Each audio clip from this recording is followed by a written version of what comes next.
الحمد لله رب العالمين والعاقبة للمتقين والصلاة والسلام على سيد المرسلين وعلى آله وصحبه أجمعين أما بعد فأعوذ بالله من الشيطان الرجيم بسم الله الرحمن الرحيم وننزل من القرآن ما هو شفاء ورحمة للمؤمنين وقال النبي صلى الله عليه وسلم عليكم بالشفاعين تلاوة كلام الله وشربة العسل وقال النبي صلى الله عليه وسلم من لم يشفي القرآن فلا شفاه الله من لم يشفي القرآن فلا كفاه الله او کما قال علیہ الصلوۃ والسلام۔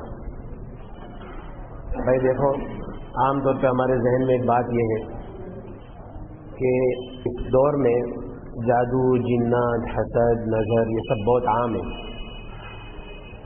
اور میں یوں کہہ سکتا ہوں کہ 95% لوگ اس کے اندر مبتلا ہیں اور علماء کرام بھی اس میں مبتلا ہیں، لیکن ذہن میں یہ بات ہے بہت سارے لوگوں کے کہ جیسا سفلی ہے، جادو ہے، ناپاک ہے، اس کا علاج جو ہے وہ ناپاک سے ہی ہوگا، ایسا نہیں ہے۔ اللہ تبارک و تعالیٰ قرآن پاک میں فرماتے ہیں وَقُلْ جَاءَ الْحَقُّ وَزَهَقَ الْبَاطِلُ، حق آئے گا باطل جائے گا، روشنی آئے گی اندھیرا جائے گا، ان الباطل کان زہوقا، اور باطل کو تو ٹوٹنا ہی ہے۔ وَنُنَزِّلُ مِنَ الْقُرْآنِ مَا هُوَ شِفَاءٌ وَرَحْمَةٌ لِلْمُؤْمِنِينَ، اللہ تبارک و تعالیٰ فرماتے ہیں ہم نے قرآن پاک کو نازل کیا، اس کے اندر شفا ہے اور رحمت ایمان والوں کے لیے۔ نبی کریم صلی اللہ علیہ وسلم نے فرمایا دو شفا کو اپنے پر لازم پکڑو، ایک اللہ کے کلام کی تلاوت اور دوسرا شہد پینا۔ نبی کریم صلی اللہ علیہ وسلم نے فرمایا خیر الدواء القرآن، بہترین دوا قرآن ہے۔ نبی کریم صلی اللہ علیہ وسلم نے فرمایا جس کو قرآن شفا نہیں دے گا اس کو اللہ شفا نہیں دے گا، اور جس کے لیے قرآن کافی نہیں اللہ اس کے لیے کافی نہیں۔ اب یہ ہے کہ قرآن سے علاج کس طریقے سے کر سکتے ہیں۔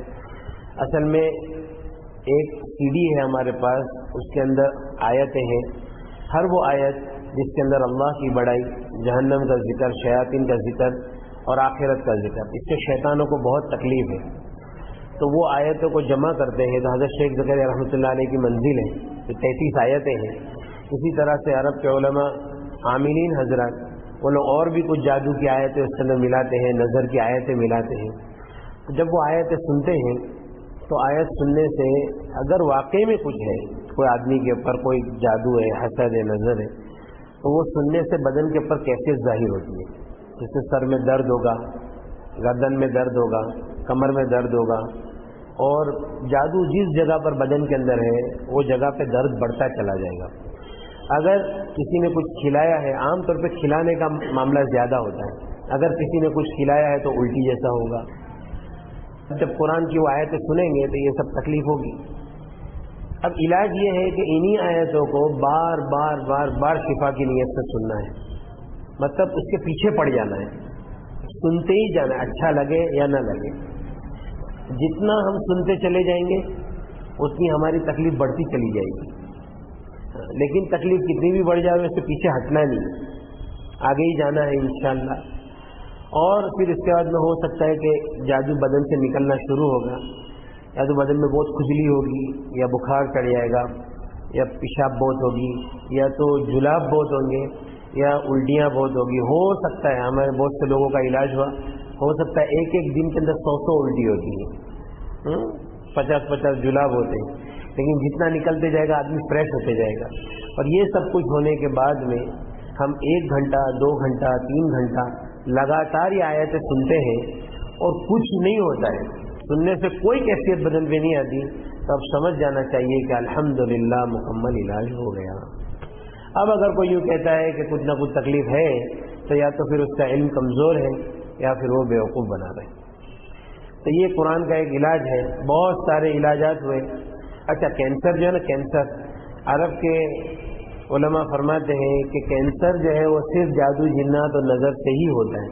کینسر کوئی بیماری بلکہ بڑی بڑی بیماریاں، جتنی بھی بڑی بڑی بیماریاں ہیں، کینسر ہے، ہارٹ ہے، اسی طرح سے گھٹنوں کی تکلیف ہے، جوڑوں کا درد، اسی طرح سے بچے جو نہیں ہوتے اور عورتوں کو بہت خون جاتا ہے، یہ ساری تکلیفیں جنات اور نظر کی وجہ سے ہی ہوتی ہے۔ اور ایک بات اور بھی دھیان رکھے بھائی کہ جادو کی اتنی حیثیت نہیں ہے، اس سے زیادہ خطرناک چیز جو ہے وہ نظر ہے۔ نبی کریم صلی اللہ علیہ وسلم نے فرمایا اکثر من یموت بعد قضاء اللہ بقدرتہ بالعین، اللہ کی قضاء اور تقدیر کے بعد میری امت میں سب سے زیادہ موت نظر بد سے ہوگی۔ نبی کریم صلی اللہ علیہ وسلم نے فرمایا کہ نظر آدمی کو قبر تک اور اونٹ کو ہانڈی کے اندر پہنچا دیتی ہے۔ نبی کریم صلی اللہ علیہ وسلم نے فرمایا کوئی چیز تقدیر کے اوپر سبقت نہیں کرتی، اگر کوئی چیز تقدیر کے آگے جاتی تو وہ نظر ہوتی ہے۔ نظر آدمی کو پہاڑ سے دھکا دے سکتی ہے، یہ بھی حدیث ہے کہ نظر آدمی کو پہاڑ سے دھکا دے سکتی ہے۔ اسی طرح سے یہ ہے کہ اللہ تبارک و تعالیٰ نے قرآن پاک کے اندر دیکھو سورہ یوسف میں یعقوب علیہ السلام کے بیٹے جب مصر جا رہے تھے ان کو یوں کہا یا بنی لا تدخلوا من باب واحد وادخلوا من ابواب متفرقہ، اے میرے بیٹو تم ایک دروازے سے مت داخل ہونا، مختلف الگ الگ دروازوں سے داخل ہونا۔ تو یعقوب علیہ السلام کے ذہن میں بھی یہ تھا کہ سب کے سب ایک دروازے سے داخل ہوئیں گے تو ان کو نظر لگ جائے گی۔ نظر سے بچنے کا اللہ کے رسول صلی اللہ علیہ وسلم نے دعا مانگنے کا حکم دیا، استعیذ باللہ من العین فإن العین حق، نظر بد سے اللہ کی پناہ مانگو کیونکہ نظر بد حق ہے۔ نبی کریم صلی اللہ علیہ وسلم نے فرمایا العین حق یحضرها الشیاطین وحسد بنی آدم، کہ نظر حق ہے، شیاطین اس کو حاضر کرتے، بنی آدم کا حسد اس کو لاتا ہے۔ اب یہ ہے کہ نظر کیوں لگتی ہے؟ کوئی آدمی نے کسی کی تعریف کیا، اس تعریف کے اندر اس نے اللہ کا ذکر نہیں کیا، بس تو وہ نظر لگ جاتی ہے۔ تو عام طور پہ ہم کسی کی تعریف کر دیں کہ بھائی چہرہ کتنا اچھا دکھ رہا ہے، اب اس نے اللہ کا ذکر نہیں کیا، نظر لگی کہ بھائی فلاں آدمی کا علم کتنا مضبوط ہے، اب اس میں اللہ کی تعریف نہیں کی، ماشاء اللہ بارک اللہ نہیں کہا تو نظر لگی۔ کیونکہ ایک آدمی کی تعریف ہوتی ہے، شیطان اس کو پسند نہیں کرتا ہے کہ کسی آدمی کی تعریف ہو، فوراً وہ اس کے اوپر حملہ کرتا ہے۔ لیکن جب کوئی آدمی اس کے اندر کہتا ہے ماشاء اللہ بارک اللہ، اللہ تعالیٰ آپ کو اور برکت عطا فرماوے، اب اس کے بعد میں وہ نظر کا اثر کیا ہو جاتا ہے؟ ختم ہو جاتا ہے۔ اب یہ ہے اللہ کے رسول صلی اللہ علیہ وسلم نے فرمایا اپنی نعمتوں کو آدمی راز میں رکھے، اپنی نعمتوں کا زیادہ تذکرہ نہ کرے، نعمتوں کو راز میں رکھے اور اپنی بیوی کی تعریف نہ کرے، اپنے بچوں کی تعریف نہ کرے، اپنی کسی چیز کی زیادہ تعریف نہ کرے، کسی کو شوشہ بھی نہ کرے۔ اللہ کے رسول صلی اللہ علیہ وسلم نے فرمایا استعینوا علی انجاح الحوائج بالسر والکتمان فإن كل ذی نعمت محسود، کہ اپنے کاموں کو اس سے انجام تک پہنچانے میں راز میں رکھنے سے مدد حاصل کرو، کیونکہ ہر نعمت والوں کے ساتھ میں حسد کرنے والے لوگ ہوتے ہیں۔ لیکن بہرحال اب نظر لگ گئی اور یہ ہے کہ بھائی جادو ہو گیا، کوئی مسئلہ نہیں ہے، کوئی بڑی بات نہیں ہے۔ اور دیکھو ایک بات ہے، ایسا ہو نہیں سکتا کہ کوئی چیز جب عام ہو جاوے اور اس کا علاج عام نہ ہو، یعنی اس کا علاج مخصوص لوگوں کے پاس ہو اور ان کی جاگیر بن کے رہ جاوے، ایسا ہو نہیں سکتا۔ تو یہ قرآن ہے اور قرآن یہ سورج ہے، یہ سورج سب کے لیے نکلا ہوا ہے اور ہر آدمی اس سے فائدہ اٹھا سکتا ہے۔ یہ قرآن ہے، اس میں شفا ہے، بے شک ہے، اس میں کوئی شک کی بات نہیں ہے، اور ہم نے تو علاج کر کے دیکھا ہے۔ سب سے پہلا علاج ہوا، احمد آباد سے فون آیا کہ بھائی ہمارے حضرت مفتی صاحب نے کہا تھا کہ بھائی وہ جنید کو فون کرو، اس سے کوئی قرآن کے علاج کی ترتیب ہے وہ بتائے گا۔ وہاں سے فون آیا، میں بولا بھائی دیکھو میں کسی کے گھر پہ نہیں آؤں گا، میں تمہارے کو یہاں سے علاج بتاؤں تو اگر ہو سکتا ہے تو کر لو۔ تو علاج یہ ہے کہ آپ کو فجر سے لے کے رات تک قرآن سننا ہے، فجر سے ظہر تک سننا ہے، اس کے بیچ میں نیند آئے گی، آپ کو سونا نہیں ہے۔ اچھا، پھر ظہر میں کھانا کھانا ہے، کھانے کے بعد تھوڑی دیر کیلولا کرنا ہے۔ کیوں کیلولا کرنا ہے؟ کیونکہ شیطان کیلولا کرتا نہیں ہے، کیونکہ تم سوتے رہیں گے تو وہ جاگتا رہے گا، وہ کیلولا کرتا نہیں ہے۔ لیکن دوسرے ٹائم پہ تمہارے کو سلائے گا تو تم کو سونا نہیں ہے، قرآن سننا ہے۔ اب اس کا پہلا ایک دن گیا، اچھا اتنا سخت جادو تھا، کم سے کم نہیں تو بھی 15 سال کا جادو تھا وہ۔ تو کہا کہ مولانا پورا دن سنتے سنتے نا سر بہت دکھ رہا ہے۔ بولا چلو الحمدللہ، پکڑ میں معاملہ آیا۔ اب دوسرے دن اور سنا، بولا اور سنو بھائی، اور سنا تو بولے کہ تھوڑی تھکان لگ رہی ہے، کمزوری لگ رہی ہے۔ بولا الحمدللہ، اندر جو چیز ہے وہ کمزور ہو رہی ہے، ورنہ قرآن سے تھکان کا کیا مطلب ہے۔ تیسرے دن بھی کمزوری، چوتھے دن تو ایسی حالت ہو گئی کہ ایسا لگتا تھا کہ ابھی یہ مر جائے گا۔ اس کے والد نے مجھ کو کہا کہ بھائی یہ تو ایسا لگتا ہے کہ ابھی جائے گا دنیا سے۔ میں بولا دیکھو بھائی جانا تو اس کو ویسے بھی ہے، کینسر میں ہے، آپ سوچ لو، کھائی دونوں طرف ہے، یا تو ادھر گر جائے گا یا ادھر گرے گا، اس سے اچھا یہ قرآن ہے اس کو چلنے دو۔ اچھا میں بولا کہ بھائی وہ بیمار ہو گیا بہت زیادہ، آپ کو کیا ہوا؟ بولے مولانا میں بھی اس کے ساتھ میں سنتا تھا لیکن میرے کو کچھ نہیں ہوا۔ تو بولا پھر آپ کو کچھ نہیں ہوا، اس کو ہو رہا ہے تو سوچو نا کیوں ہو رہا ہے، چلنے دو۔ اب 5واں دن تھا اور اس کو الٹی ہوئی، الٹی میں پتھر نکلا، اس کے اوپر لکھا تھا اوم۔ پھر دوسرا ببول کے کانٹے، گوشت کا ٹکڑا، بال، گانٹھ لگے ہوئے سب بال تھے، اور سب نکلا۔ میں بولا بھائی یہ تو سب نکل گیا، وہ فریش ہو گیا۔ تو بولا ابھی اور بھی آپ کو سننا ہے. پھر اس کا میرے خیال سے کچھ 6واں دن تھا, بس قرآن سنا, ہری ہری الٹی, ہرے ہرے جلاب. اور اس کا 9واں دن تھا, صبح سے رات تک میں قرآن سنا, وہ آیتوں کو سنا اور اس کو کچھ نہیں ہوا. بولے بھائی دیکھو الحمدللہ آپ کے وہ جادو وغیرہ تھا وہ سب ٹوٹ گیا, اللہ تعالیٰ نے آپ کو شفا دے دیا, اب کوئی مسئلہ نہیں ہے. اب آپ کا کینسر چیک کرا لو. اب کینسر چیک کرائے تو کینسر بھی نہیں, الحمدللہ سب ختم ہو گیا. اسی طرح سے ہمارے یہاں پہ ایک عورت ہے, اس کے سینے کے اندر گانٹھ ہو گئی تھی کینسر کی. اب اس کے بعد جب قرآن پڑھے تو خبیث حاضر ہو گیا, معاف کر دو, چھوڑ دو, کبھی نہیں آئیں گے, یہ وہ. قرآن سنتے سنتے کمزور ہو کے وہ نکل گیا. اور پھر سمجھ میں بولا کہ بھائی ابھی قرآن اور سنتے رہو. تو اس کو ایسا لگتا تھا کہ وہ گانٹھ کے اندر کسی نے کیمیکل ڈال دیا ہے, اتنی جلن ہوتی تھی اور الٹی جلاب چالو ہو گئے. 2 دن تک ایسا چلا. 2 دن کے بعد نے کہا کہ اب وہ گانٹھ چھوٹی ہو گئی اور ایسا کچھ لگتا نہیں ہے, اب قرآن سننے سے کچھ ہوتا نہیں. بولا بھائی واپس چیک کر لو.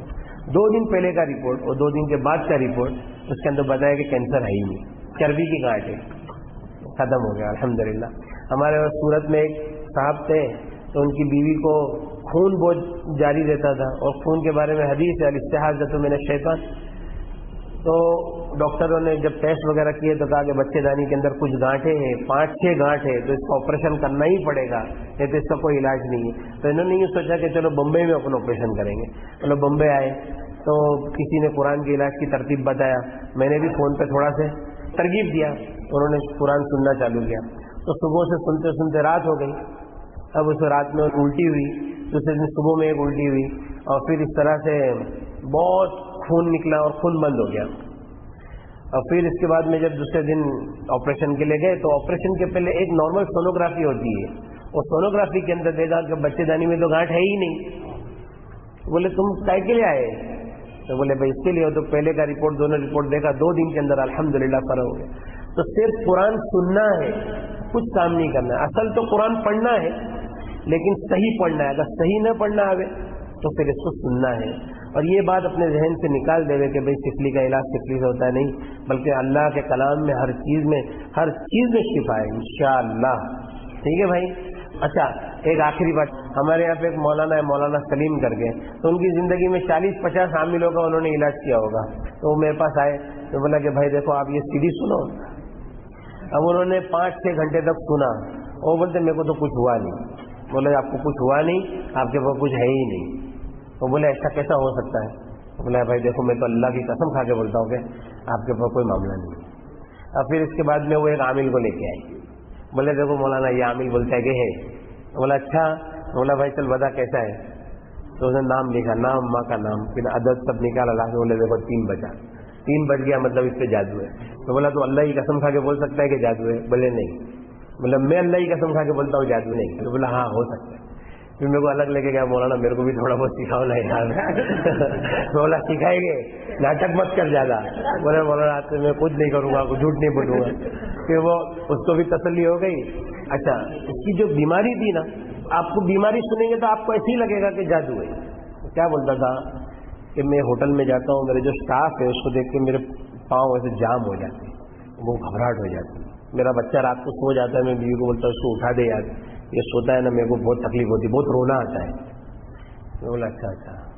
بولا تم نے کتنے سال سے تمہارے سر میں تیل نہیں لگایا ہے؟ بولے میرے کو جب سے ہوش آیا میں کبھی تیل لگایا ہی نہیں ہوں. بولے رات کو جاگنے کی عادت ہے؟ بولے ہمارا ہوٹل کا دھندا, ہم لوگ رات کو جاگتے ہیں. بولا ٹھیک ہے بھائی آپ کے سر میں تیل لگاؤ. اب وہ تیل کی مالش, بولا پہلے دن تیل بہت جائے گا آپ کے سر میں, جانے دینا. اور اس کے بعد 2-3 دن کے بعد کیا ہوتا ہے بتاؤ. 2-3 دن کے بعد وہ ملنے کے لیے آیا, گلے والے ملا اور ایک پیشانی پہ بوسا دیا. بولے مولانا الحمدللہ میں بہت اچھا ہو گیا. پہلے دن 1 کٹورا تیل میرے سر میں چلے گیا. بولا بھائی تیرے دماغ میں خشکی ہے, اور بھی کچھ گڑبڑ تھی اندر کی, تو اس کا بھی علاج الحمدللہ بتایا اس کو. اب یہ ہے کہ ایک اور آدمی کو لے کے آیا, 16 سال سے ان کے گھر میں جادو تھا. تو میں بولا بھائی یہ قرآن سنو. گھر میں جا کے قرآن چالو کیا, اس کی بیوی کو سنا تو خبیث حاضر ہو گیا بدن پہ. وہ خبیث بولتا ہے کہ بند کرو, اس سے کچھ ہونے والا نہیں ہے. وہ لوگ بولے مولانا یہ تو ایسا بولتا ہے کہ یہ قرآن سننے سے کچھ ہونے والا نہیں ہے. بولا دیکھو وہ بول رہا ہے نا کہ نہیں ہوئے گا, مطلب کچھ ہو رہا ہے. اچھا نہیں ہوئے گا نا تو سب کو معلوم پڑ جائے گا کہ نہیں ہوا. تو تو بول رہا ہے نا کہ نہیں ہوئے گا, مطلب کچھ ہو رہا ہے. تو اس کو چلنے دو. حفیظ اللہ نہیں جاؤں گا. اچھا پھر مت جا, ادھر ہی رہے, قرآن سن. ہم لوگ تیرے کو تھوڑی بولتے تو جا, ادھر ہی رہے, قرآن سن. بعد میں بولتا ارے بھائی میرے کو جانے دو, میرے کو چھوڑ دو. اچھا پھر ایسا ہوا کہ وہ خبیث نے یوں بولا کہ 16 سال کی پوری سٹوری بیان کیا کہ میں یہی آیا تھا, اس نے جادو کیا, یہ کیا ہو گیا. اور بولے جس جادوگر نے مجھے بھیجا ہے یہاں, وہ آج نہیں تو کل یہاں پہ مجھے لینے کے لیے آئے گا. اور واقعی میں 5 دن کے بعد پالنپور سے ایک سادھو آیا بمبئی, ایڈریس ڈھونڈتے ڈھونڈتے, اسی گھر میں جس میں قرآن چالو تھا. وہ بولتا تھا میں تمہارا ہاتھ جوڑتا ہوں, میں نے 500 روپے میں یہ جادو کیا تھا, لیکن میں 5 لاکھ روپے دیتا ہوں, یہ میرے کو میری چیز واپس دے دو. اور اس کے بعد میں ہم لوگوں نے مشورہ کیے تو بولے بھائی چلو اگر وہ لے کے جاتا ہے تو لے کے جانے. تو اس نے کرتے کا ایسا کونے کا کپڑا کاٹا اور اس کے عورت کے اوپر گھما کے بولا چل ساتھ میں, ایسا کر کے اس کو لے کے نکل گیا. الحمدللہ 16 سال کا جادو اللہ تعالیٰ نے آسان کر دیا. تو باتیں تو اور بہت ساری ہیں, لیکن بس یہ ہے کہ قرآن کے علاج کی ترتیب کو اپنے یہاں پہ بھی چالو کر سکتے ہیں, لوگوں کو بتا سکتے ہیں. اچھا ایک بات دیکھو, ایک بات ہے بھائی سمجھنے کے لیے, وہ کیا ہے معلوم ہے, اندر والے کی جتنی طاقت ہے نا اس سے زیادہ اس کو قرآن سنانا ہے, اس سے زیادہ. مطلب اب جیسا کوئی آدمی بولے کہ جادو ہے, ٹھیک ہے جادو سمجھ میں آ گیا جادو ہے, بولے میں تو منزل پڑھتا ہوں. بھائی تم ایک بار پڑھتے ہو نا تو اس کو برداشت کرنے کی طاقت ہے. اب جیسا میں موٹا آدمی ہوں, میں بولتا ہوں میں ڈاکٹر کے بعد ڈاکٹر صاحب میں تو روز چلتا ہوں اور میرا وزن کم ہوتا بھی نہیں ہے. بولے تم کتنا چلتے, بولے آدھا گھنٹہ. بولے تمہارا آدھا گھنٹہ تمہاری عادت ہو گئی, تم جہاں پہ تھکیں گے مریں گے اور چلیں گے نا تو تمہارا وزن کم ہوئے گا. تو اسی طرح سے اندر والے کی عادت ہے اس کو برداشت کرنے کی, تو اس سے زیادہ اس کو دینا ہے لوڈ قرآن کا, ہیوی ڈوز. پھر اس کے بعد میں لاسٹ میں وہ تھکنا چالو ہوگا, اور تھکنے کی سب سے بڑی علامت یہ ہے کہ قرآن سننے کے ٹائم پہ نیند آئے گی, مطلب وہ کمزور ہو رہا ہے, اس کو آرام چاہیے, اس کو سونا نہیں ہے. پھر جلاب میں الٹی میں نکل جائے گا, اور آپ 1 گھنٹہ 2 گھنٹہ 3 گھنٹہ سنتے اور کچھ ہوتا نہیں ہے, ختم ہو گئی بات, اب کچھ ہے ہی نہیں. ہم لوگ بہار گئے تھے, ہمارے ایک چاچا ہے, انہوں نے کہا تھا وہ کوئی ایک عامل بہار میں بہت اچھا تعویذ دیتے, تو چاچا نے مجھے زبردستی بھیجا. میں چاچا کو بولا چاچا قرآن سنو, کا کوئی سب لفڑے میں پڑھتے. بولے نہیں یار تعویذ لے کے آ جائے یار. ہم لوگ بہار گئے. جب بہار میں وہ عامل صاحب کے یہاں کم سے کم 200-250 آدمی کی لائن لگتی تھی, اور ہم لوگ تو مہمان خصوصی تھے, بہت اچھا استقبال ہوا. اور ہم لوگ ایک کمرے میں تھے, تو قاری صاحب کا خاص آدمی وہ ہمارے پاس ملنے کے لیے آیا. وہ حکیم صاحب تھے, ان کو پوچھا کہ حکیم صاحب بہت قبض رہتا ہے, اس کی کوئی دوا ہے؟ حکیم صاحب نے ایک دوا بتائی. بولے یہ تو میں کھا چکا ہوں. دوسری بتائی, بولے یہ بھی میں کھا چکا ہوں, کچھ ہوتا نہیں ہے. تو میں حکیم صاحب کو بولا حکیم صاحب اس کا کچھ نہ کچھ مسئلہ ہوئے گا. حکیم صاحب بولے بھائی ابھی ہم دوسرے کے علاقے میں ہیں, ہاں تم ادھر یہ سب مگج ماری پالتے. میں بولا ٹھیک ہے. پھر وہ آیا, اس کو بولا میں بھائی دیکھو یہ گڑبڑ ہے, قاری صاحب کے پاس تم علاج کراؤ. بولتا چھوڑو سب قاری صاحب, تم میرا علاج کرو. بولا ٹھیک ہے بیٹھو. اب میں نے قرآن پڑھنا چالو کیا, اس کے اوپر وہی رکیا. تو فنسن علی القوم الکافرین کے اوپر میں اس کو پوچھا کیا ہوا, بولے بہت الٹی جیسا ہو رہا ہے. تو بولا دیکھو بھائی آپ کے پیٹ میں جادو ہے. پھر میں بولا آپ حافظ ہے؟ بولا ہاں حافظ ہے. تو میں بولا آپ کو آج سے 10 پارے پڑھنا ہے. تو بولے کہ میں 10 پارے نہیں پڑھ سکتا ہوں, میں تو 2 پارے کے اوپر تو پڑھ ہی نہیں سکتا ہوں. بولا وہ آپ کو پڑھنا ہے. تو بولے ٹھیک ہے مولانا میں کوشش کروں گا. اس نے 2 پارے کے اوپر برابر, وہ 2 پارے کے اوپر سے حالات اس کے بگڑنے چالو ہو گئے, لیکن سے پڑھا اور پھر اس کے بعد اس کو الٹی چالو ہو گئی, اور الٹی بھی کرتا رہا, میں قرآن بھی چالو رکھا. ہم لوگ وہاں سے سفر کے دوسری جگہ پر گئے, پھر وہاں سے آئے. تو بولا مولانا آج الحمدللہ میں نے 15 پارے پڑھا اور مجھے کچھ نہیں ہوا. بولا بھائی الحمدللہ آپ کا علاج ہو گیا. تو یہ قرآن کا علاج ہے بھائی, اس میں 1 پیسے کے خرچ کی ضرورت نہیں ہے, نہ مشت نہ زعفران نہ امبر, ہاں کچھ بھی خرچہ, نہ مرغی نہ لیمبو نہ لال کپڑا. ایک ہمارے عربی عامل ملا, تو بولتا ہے کہ تمہارے ہندوستان میں شیخ لوگ یہ سب منگاتے, ہانڈی منگاتے, لال کپڑا منگاتے. میں بولتا ہوں خالی قرآن پڑھو, قرآن سنو, فرشتوں کو جو چیز کی بھی ضرورت ہوگی اللہ کے پاس سے لے کر آئیں گے. اللهم لك الحمد كما ينبغي لجلال وجهك وعظيم سلطانك. اللهم لا احصي ثناء عليك انت كما اثنيت على نفسك. اللهم صل على سيدنا مولانا محمد وعلى ال سيدنا مولانا محمد وبارك وسلم. لا اله الا هو الحليم الكريم. سبحان الله رب العرش العظيم والحمد لله رب العالمين. نسألك موجبات رحمتك وعزائم مغفرتك والغنيمة من كل بر والسلامة من كل إثم. لا تدع لنا ذنبا إلا غفرته ولا هما إلا فرجته ولا دينا إلا قضيته ولا مريضا إلا شفيت ولا حاجة هي لك رضا إلا قضيتها يا أرحم الراحمين. اللهم يا أول الأولين يا آخر الآخرين يا ذا القوة المتين يا راحم المساكين يا أرحم الراحمين. اللهم إنا نسألك العفو والعافية الدائمة في الدنيا والآخرة. اللهم أرنا الحق حقا وارزقنا اتباعه وأرنا الباطل باطلا وارزقنا اجتنابه. اللهم إنا نسألك الهدى والتقى والعفاف والغنى. اللهم لا سهل إلا ما جعلته سهلا وأنت تجعل الحزن سهلا إذا شئت. اللهم إنا نسألك من خير ما سألك منه نبيك وحبيبك محمد صلى الله عليه وسلم ونعوذ بك من شر ما استعاذك منه نبيك وحبيبك محمد صلى الله عليه وسلم وأنت المستعان وعليك البلاغ ولا حول ولا قوة إلا بالله العلي العظيم. سبحان ربك رب العزة عما يصفون وسلام على المرسلين والحمد لله رب العالمين.